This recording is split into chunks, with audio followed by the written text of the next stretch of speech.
Όντως, όλα αυτά που είπε ο κύριος Αλίμωνος και όλα αυτά που είπε η Στέλλα είναι το καλύτερο κλείσιμο. Απλά πάντα αυτές τις στιγμές είναι πολύ σημαντικές, γιατί προσπαθείς να αφομοιώσεις όλα αυτά που υπόθηκαν, να τα κατανείμεις και να δεις ότι τελικά θα πω αυτό που είπε ο κύριος Δεζιντέρη, ότι είμαστε μία ορχήστρα, δεν είμαστε σολίστες. Οπότε για μένα είμαστε όλοι μαζί, βάζοντας στόχους εφικτούς, πραγματικούς, μέσα από χρηματοοικονομικές λύσεις που πρέπει να βρούμε, μέσα από βιώσιμες στρατηγικές, για να κάνουμε τα επόμενα βήματα, και τα επόμενα βήματα είναι πραγματικά και αναπτυξιακά και ουσιαστικά.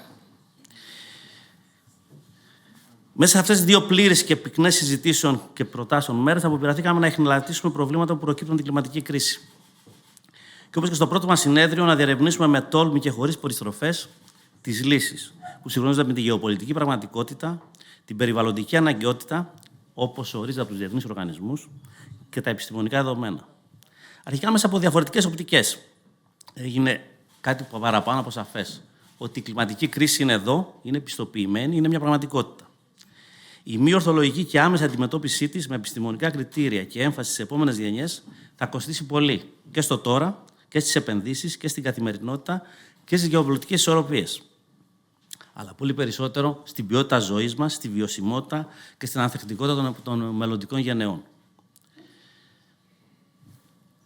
Θα θυμίσω, γιατί είναι πολύ σημαντικό λίγο να έχουμε και την εικόνα από τα μεγέθη, αυτό που είπε ο Διοικητής Τραπέζης Ελλάδος, ότι για να μπορέσουμε να φτάσουμε στο mitigation και στο adaptation θα χρειαστούμε περίπου 500 με 550 δις το χρόνο σαν Ευρώπη για να έχουμε αυτό το αποτέλεσμα που επιθυμούμε. Στην Ευρώπη, όπως αποδείχθηκε από τους διεθνείς ομιλητές μας, έγιναν βήματα για την ανάδειξη προβλήματος, αλλά και στη δημιουργία ειδικών νομοθετικών πρωτοβουλειών. Θα κρατήσω το κομμάτι για τον κώδικα ηθικής, που έχει να κάνει με το AI, αλλά και με όλους τους κώδικες που πρέπει να έχουμε ηθική σε αυτά που πάμε να κάνουμε. Θα θυμίσω αυτό που είπε ο κύριος Πιερακάκης, ο Υπουργός της Οικονομίας, ότι πρέπει να παράγουμε επαναλαμβανόμενα κέρδη για να μπορέσουμε να έχουμε τα χρήματα που απαιτούνται, ώστε όντως να δώσουμε αποτύπωμα για την επόμενη γενιά μέσα από όρους πραγματικούς και βιώσιμους. Σημαντικοί υπουργοί από αυτό το βήμα μας παρουσίασαν τις πρωτοβουλίες και κυρίως τη δυναμική που υπάρχει στην κυβερνητική ατζέντα μέχρι το τέλος του πολιτικού κύκλου. Δεν είναι όμως όλα ρόδινα.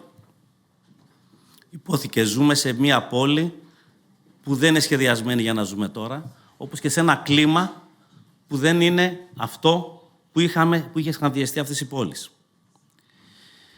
Στο ίδιο κλίμα και οι εκπρόσωποι της τοπικής αυτοδιοίκησης, που για πρώτη φορά ενέταξαν στο ίδιο πλαίσιο της επένδυσης την πρόβλεψη του κλιματικού κινδύνου και των αναγκαίων αλλαγών στο διαιτητικό μέτωπο. Παράλληλα, θεσμικοί φορείς της αγοράς ανέδειξαν τη σημασία σύγχρονων χρηματοδοτικών εργαλείων και επενδυτικών πρωτοβουλειών.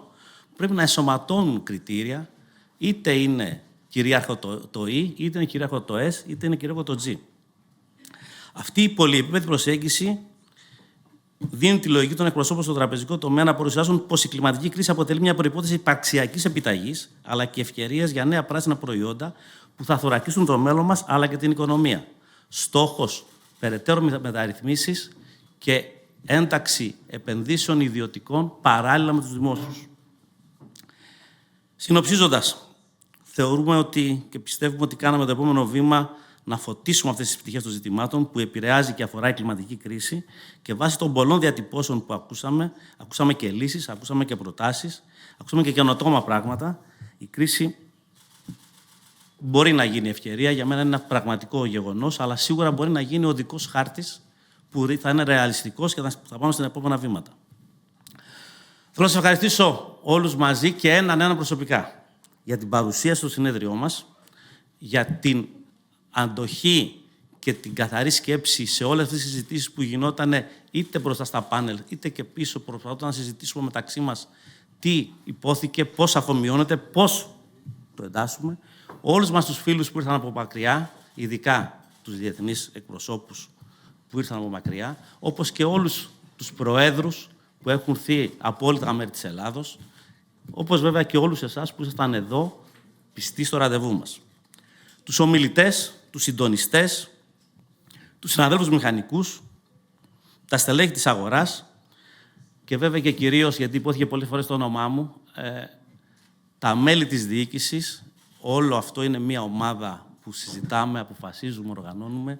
Τα στελέχη του Ταμείου, που εξαιρετικά συνεργαστήκαν και με την διοίκησή μας, αλλά και με όλους εσάς που ήσασταν εδώ.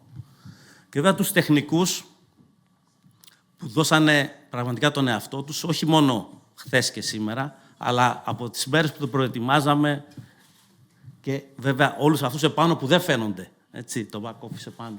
Είναι εξαιρετικό το control. Ό,τι βλέπετε από πάνω έχει άλλο τόσο βάρος. Και ευτυχώς το κτίριο ανακαινίστηκε σωστά, αποκαταστάθηκε σωστά και μας κρατάει όλους εδώ σε ένα ζεστό περιβάλλον. Δεν θέλω να σας κρατήσω άλλο. Το μεσημέρι ήταν καλό ο μπουφές. Ελπίζουμε να είναι το ίδιο και το βράδυ. Ναι, ελπίζουμε να είναι το ίδιο και το βράδυ και να είναι και καλύτερο, γιατί σας το κόψαμε απότομα. Λοιπόν, σας ευχαριστώ θερμά όλους για τη σημερινή παρουσία. Στο επόμενο.